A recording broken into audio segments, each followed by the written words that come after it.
انسان انس سے ہے، انس ہے یعنی محبت۔ انسان کس کے لیے ہے؟ انسان کا نام ہی یہ بتاتا ہے کہ اللہ نے اس کو محبت کے لیے پیدا فرمایا ہے۔ انسان کو کس کے لیے پیدا فرمایا؟ محبت کے لیے پیدا فرمایا۔ تو آپ بھی انسان ہیں، میں بھی انسان ہوں، تو یہ ذہن میں رکھیے گا کہ انسان پیدا ہی محبت کرنے کے لیے کیا گیا ہے۔ چونکہ اللہ تعالیٰ کو تو اس بات کا علم ہے کہ اس کو میں نے جو دل دیا ہے وہ دیا ہی محبت کے لیے ہے، تو اس کو محبت تو پھر ہوگی۔ یہ نہیں ہو سکتا کہ محبت کے لیے پیدا کیا ہے تو اس کو محبت نہ ہو۔ محبت اس کو ہوگی، کسی نہ کسی سے ضرور ہوگی۔ اس لیے میں اہتمام ایسا کر دوں کہ جس سے اس کو محبت ہو نا وہ اس کی قبول ہی قبول ہو۔ اس لیے اللہ نے انسان کے پیدا کرنے سے پہلے اپنے محبوب کو بنا دیا کہ یہ محبت میں اس کا دل تو دھڑکے گا، تو جس کے لیے اس کا دل دھڑکنا چاہیے میں اس کو پہلے پیدا کر دوں تاکہ یہ اسی کی محبت میں گرفتار ہو جائے۔ اس لیے احباب گرامی اللہ نے چونکہ پیدا ہی محبت کرنے کے لیے کیا ہے، کس کے لیے کیا؟ تو یہ نامراد نہ کہیں ہو جائے، اس کی محبت نامراد نہ ہو جائے، اس کی محبت مراد پا جائے۔ بھئی جب اس کی محبت کا رخ صحیح نہیں ہوگا تو یہ جائے گا تو صحیح کسی نہ کسی طرف۔ یہ دل اللہ نے محبت کے لیے بنایا ہے، یہ کسی اور محبت میں گرفتار ہو جائے، کسی ایسی محبت میں جس کی منزل ہی اس کے لیے نامرادی کا سبب بنے اور ناکامی کا سبب بنے، تو احباب گرامی اللہ نے پھر اپنا محبوب تخلیق فرما دیا، فرمایا تمہاری محبتوں کا رخ مدینے والے کی طرف ہو جائے، ہماری محبتوں کا رخ کدھر ہو جائے؟ مدینے والے کی طرف ہو جائے۔ اور یہ ایسی محبت ہے مدینے والے کی، باقی جتنی بھی محبتیں ہیں وہ تو منزل پہ جا کے کہیں پہنچ جائے، اگر منزل پہ تو وہ کہے گا کہ میں اپنی محبت میں کامیاب ہو گیا، ورنہ یہ جو دنیا کی محبتیں ہیں یہ بندہ رولدا ہی ویکھیا ہے نا، ذلت و رسوائی ہی اس کا مقدر ٹھہری، لیکن یہ ایک ایسی محبت ہے کہ اس محبت کا راہی جہاں بھی کھڑا ہو کامیاب ہے۔ اس کو منزل پہ پہنچنا تو بڑی بات ہے، منزل پہ تو پھر داتا پیا پہنچے ہیں نا، خواجہ پیا پہنچے ہیں، میرے بابا فرید پہنچے ہیں، حضرت خواجہ معصوم پہنچے ہیں، تو یہ منزلوں پہ پہنچنے والے لوگ ہیں۔ لیکن اس محبت کا فیض اس قدر عام ہے کہ اس محبت کے راستے کا جو مسافر ہے اس پر بھی اللہ کرم فرماتا ہے، وہ بھی کامیاب ہوتا ہے۔ وہ بھی کیا ہوتا ہے؟ وہ مسافر بھی کامیاب ہے۔ آپ دیکھ لیں بھی دنیا کی محبتوں میں وہی کامیاب ہے جو منزل پہ جا پہنچے، اس کو منزل مل گئی تو وہ بڑا خوش ہوتا ہے کہ میں کامیاب ہو گیا، ورنہ ذلت و رسوائی ہے اس کے لیے۔ یہ ایسی محبت ہے کہ اگر کوئی مدینے والے کی طرف محبت کے راستے پہ چل پڑے تو اس کا پہلا قدم جو ہے اس کو ہی قبول کر لیا جاتا ہے، کہا جاتا ہے تو کامیاب ہے، تو کیا ہے؟ تو اللہ نے فرمایا میں نے ان کو پہلے پیدا کیا ہے، اور اللہ کے نور سے پیدا ہوئے یہ پانچوں تن، محمد، علی، فاطمہ، حسین و حسن، تو یہ پہلے پیدا کر دیا اللہ نے تاکہ محبتوں کا رخ ادھر ہی رہے۔ اللہ نے اسی لیے آدم علیہ السلام کے کان میں کہا تھا میں نے تجھے بھی انسان بنایا ہے، لے ان پانچوں کا نام۔ جبریل آیا تھا نا سکھانے، حضرت آدم پہلے انسان ٹھہرے، جناب آدم کیا ٹھہرے؟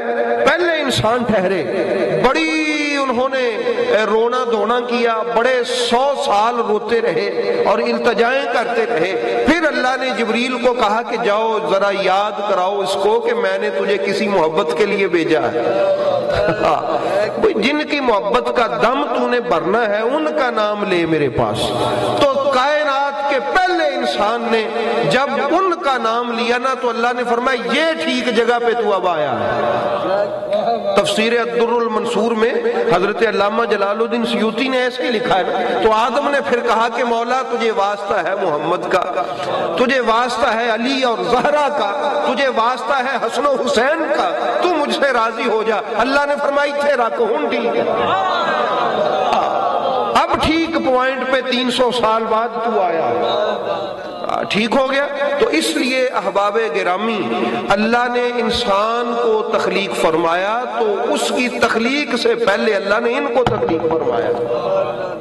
بات سمجھ گئے؟ تو یہ اس لیے فرمایا کہ ہماری محبت کا معیار اور وہ جو زاویہ ہے نا وہ درست سمت پہ جاری و ساری رہے۔ تو محبت کا درست زاویہ یہی گرانا ہے۔ محبت کا درست زاویہ کیا ہے؟ آپ تشریف فرما ہے، سلسلہ علیہ نقشبندیہ کے بزرگ ہیں، تو ان کی موجودگی کا فائدہ اٹھاتے ہوئے حضرت ابوبکر سے پوچھ لیتے ان سے پوچھتے ہیں کہ اے ابوبکر صدیق، تو کوئی گر بتا ہمیں کہ نبی وہ جو راضی ہو جائے جس کی محبت کا اللہ نے کہا ہے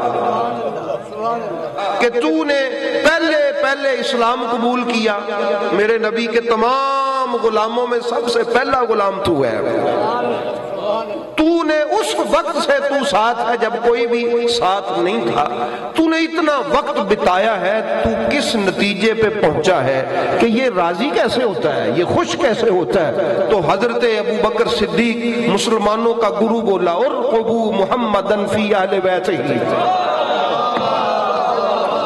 ارقبوا محمدًا فی اہل بیتہ۔ یہ ایام حضرت ابوبکر صدیق کے وصال کے بھی چل رہے ہیں، یہ وہ ہے۔ فرمایا محمد کو خوش کرنا ہے تو ان کی اہل بیت کو خوش کرو، محمد کا خیال رکھنا ہے تو اس کی اہل بیت کا خیال رکھو، محمد کو راضی کرنا ہے تو اس کی اہل بیت کو راضی رکھو، محمد کی خوشنودی چاہتے ہو تو اس کی اہل بیت کی خوشنودی چاہو۔ کیا راز سے پردہ اٹھایا تاجدار صداقت کا۔ یہ بخاری شریف کی حدیث پاک ہے، کس کی؟ سیدہ زہرا پاک کے مناقب میں یہ حدیث پاک امام بخاری لے کے آئے، ارقبوا، بخاری شریف میں ہے، باب مناقب سیدہ زہرا پاک سلام اللہ تعالی علیہ، اس میں امام بخاری نے اس کو ذکر کیا کہ حضرت تاجدار صداقت حضرت سیدنا ابوبکر صدیق فرماتے ہیں ارقبوا محمدًا فی اہل بیتہ، لوگوں اپنی محبتوں کا زاویہ نبی کی اہل بیت کی طرف کر دو، میں نے تو یہی سیکھا ہے، مصطفیٰ ان سے محبت کرنے سے بڑا راضی ہوتا۔ تو اس لیے احباب گرامی، آپ نے سنا ہے کہ آپ کے نبی کے پہلے خلیفہ نے کیا مشورہ دیا ہے، سمجھ آ گئی نا؟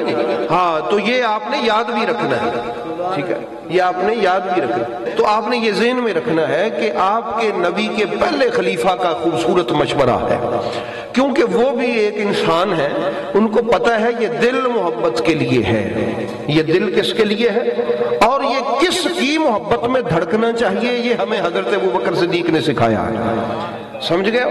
اس لیے احباب گرامی، بس میں یہی بات ختم کر دیتا ہوں کہ حضرت انسان کو اللہ نے محبت کے لیے پیدا کیا ہے، تو اللہ کو پتا تھا اس اللہ والے نے محبت کرنی تو ہے ہی کسی نہ کسی سے، میں اس کو ایک دروازہ دکھا دوں کہ اس دروازے پہ آ جا، وہ دروازہ محمد عربی کا دروازہ ہے۔